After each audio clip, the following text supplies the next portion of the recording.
After thinking for a moment, Eric replied, "My concern is that I may not be realizing my fullest potential as a leader.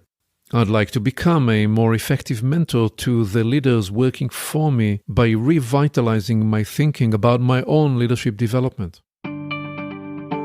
Welcome to Create New Futures, thought-provoking conversations with leaders, experts, and interesting minds. Join us as we explore ideas and reflect on practices that you can use and apply to create and shape the future. With your host, author, and strategy consultant, Aviv Shahar. Welcome to a new episode of Create New Futures. And this one is titled Leadership Development, the Fifth Approach. In this episode, you will learn about the 4 generally recognized paths to leadership development and discover a 5th approach. This approach was fashioned initially during a conversation with my client Eric when we were 5 months into our trusted advisory work. A trusted advisory collaboration can be a highly rewarding experience. Typically, it incorporates a broad range of elements, including executive coaching to increase leadership impact, focused consulting on business and organizational opportunities, acting as a soundboard on a whole range of professional and personal topics, and the employment of a wide range of modalities designed to boost self-awareness, expand the range of opportunities, and drive efficacious action. Most importantly, such a relationship develops in the crucible of trust. It is critical that the CEO believes that I have no agenda and no interest other than his or her development and actualized success. What enables this collaboration to be liberating for the client is that I am free. I'm not dependent on the work. That fact makes my coaching advice even more valuable because clients know they can trust me deeply to tell them objectively what I see and think, and when necessary, to be brutally honest by delivering tough news and a contrarian point of view. To be effective, a trusted advisor must strike a masterful and graceful balance between the possible contradiction of being passionately focused on the client's success and while retaining the objectivity of a dispassionate observer. "What's on your mind?" I asked Eric to begin the conversation. After thinking for a moment, Eric replied, "My concern is that I may not be realizing my fullest potential as a leader.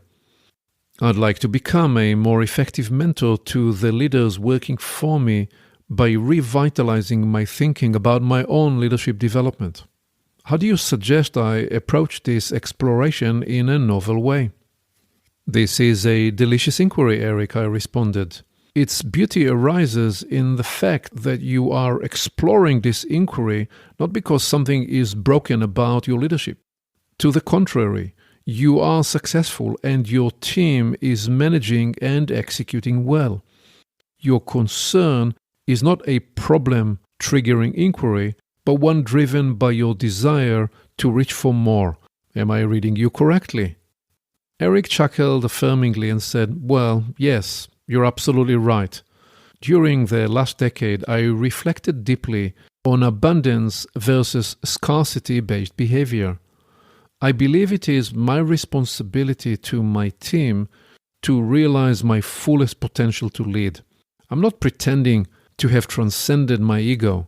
In fact, I'm motivated and propelled by a sense of pride in not leaving any stone unturned as I explore my development opportunities." Eric's words were inspiring, and I replied, "That's awesome. Right there, you have identified a key point. The propelling reason of an inquiry defines its potentiating energy and therefore its reach and its development capacity. When an obstacle or a problem catalyzes movement, you are forever looking backward unless you recast your focus and energy. In contrast, by definition, the impulse to realize your fullest potential is a future-bound inquiry. Curiously, that's also part of my conundrum. It is much easier to go after a defined problem than to address a situation in which I don't know what I don't know. That is why I wonder how to approach this next development phase from a new place or in a novel way. Yes, exactly, Eric. As we've discovered through our collaboration, certain inquiries are served best by asking why, and by looking more deeply inside rather than by remaining on a superficial level.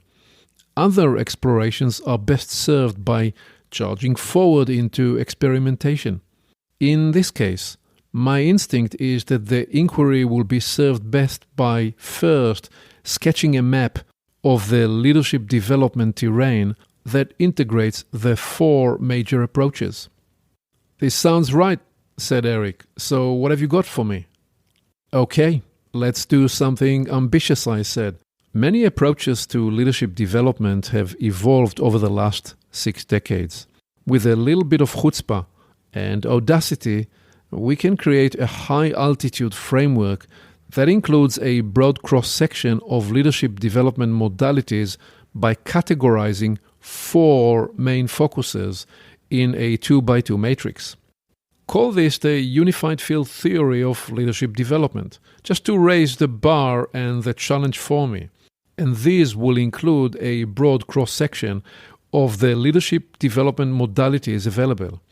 I then will offer a 5th approach by integrating those 4 in a way that meets your needs and aspirations. I'm intrigued, Eric said. Enough with the suspense, let's get to it.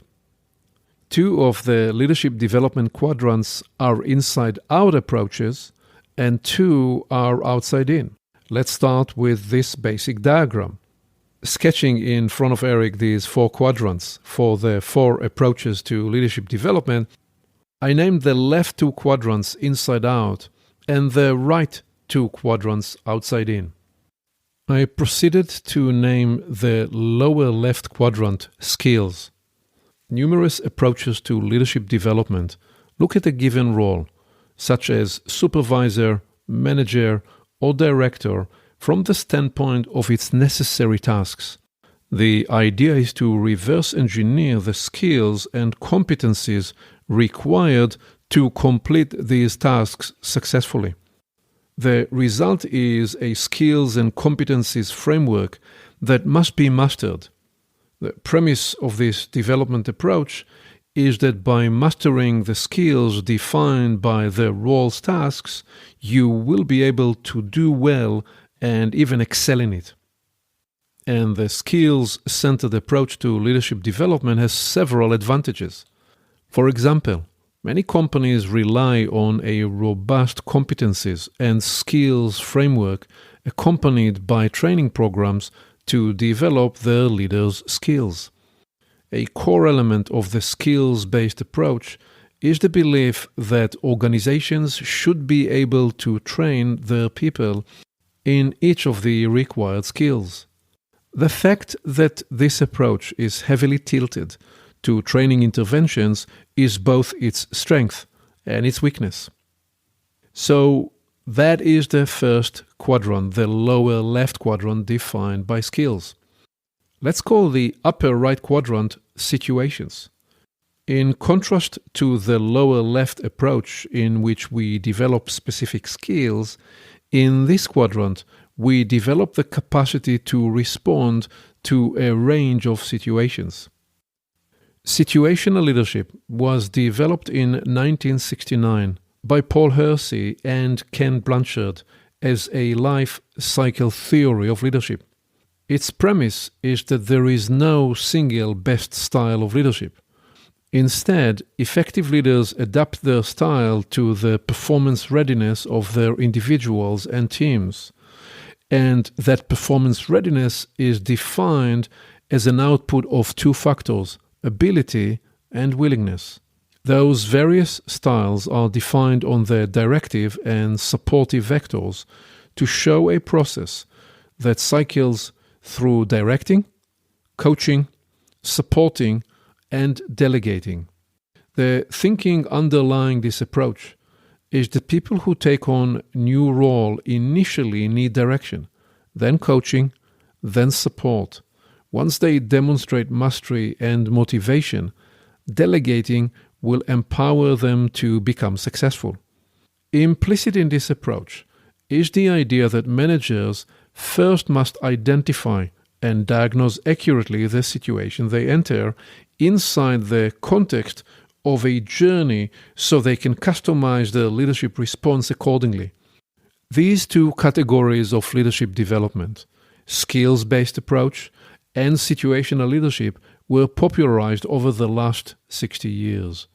The lower right quadrant is a more recent outside-in focus of leadership development, though it too can be traced to earlier versions.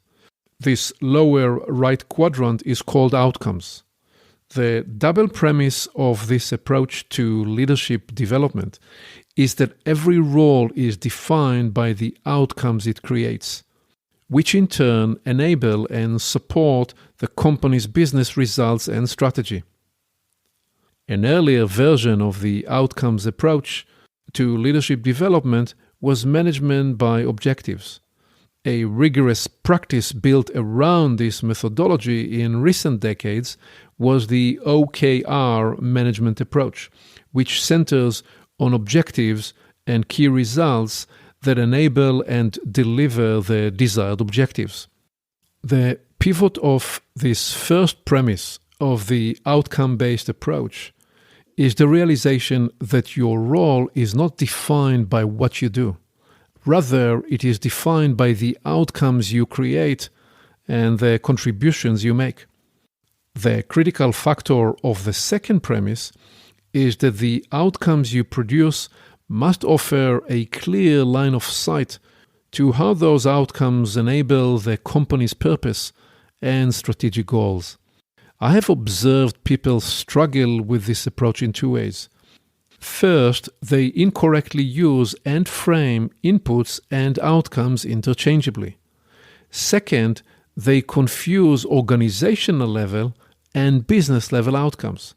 For example, simplifying processes can be an important organizational outcome to enable the business result of delighted and loyal customers. So we now have three quadrants covered. The lower left is skills-based approach to leadership development. The upper right quadrant is the situational leadership. And the lower right is the outcomes-based approach in leadership development.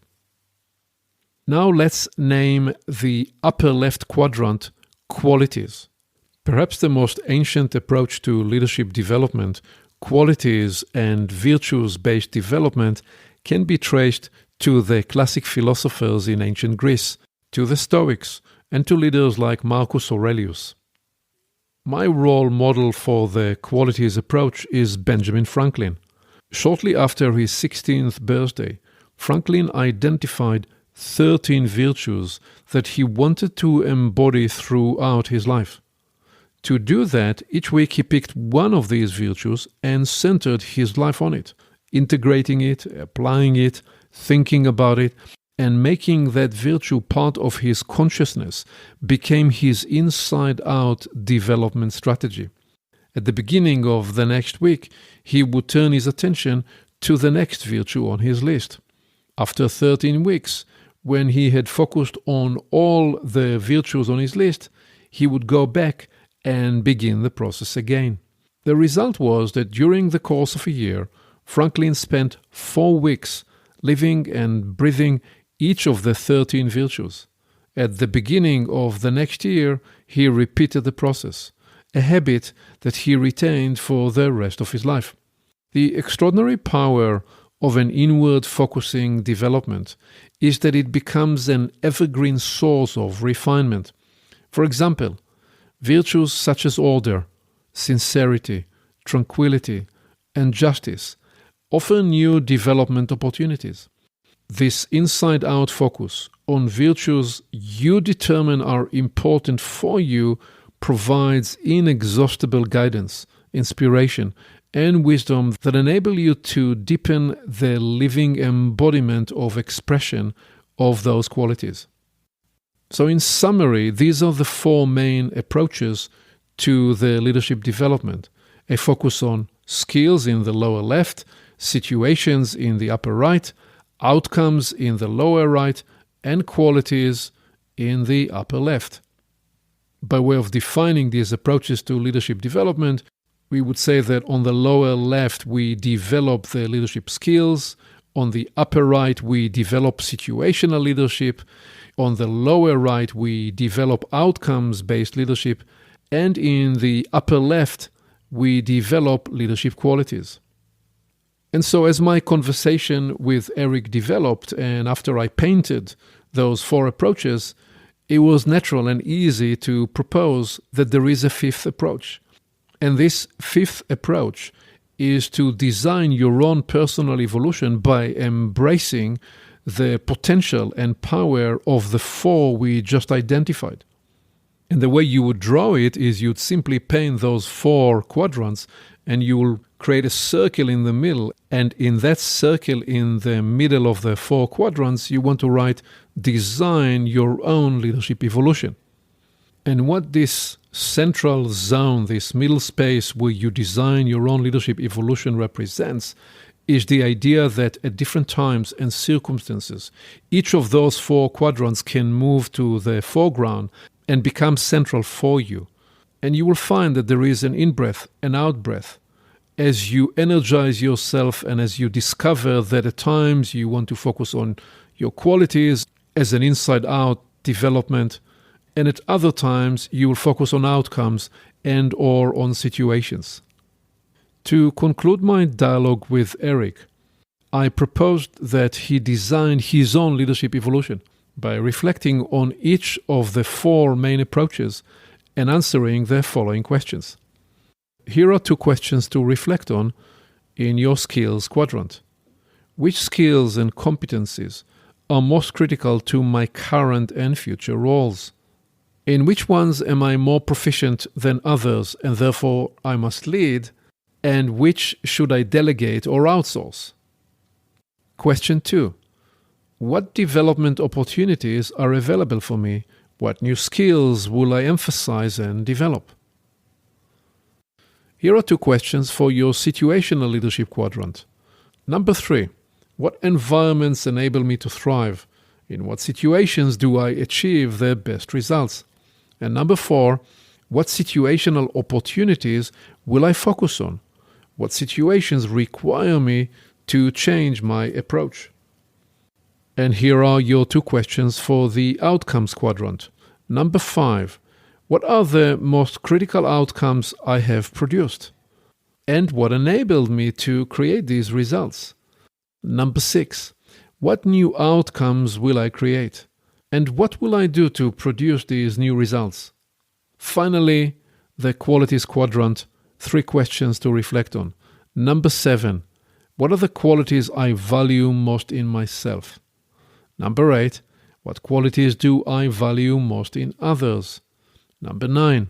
What qualities will I cultivate to further develop my aspirational character? By reflecting on these 4 development strategies, Eric was able to design his unique leadership path. Our trusted advisory collaboration continued as he embarked on his journey down that new road. Now it's your turn. Turn this key. Focus on designing your leadership development path. What skills, what situations, what outcomes, and what qualities will you make central to your leadership evolution? How will you coach your teams to take their leadership to a whole new level?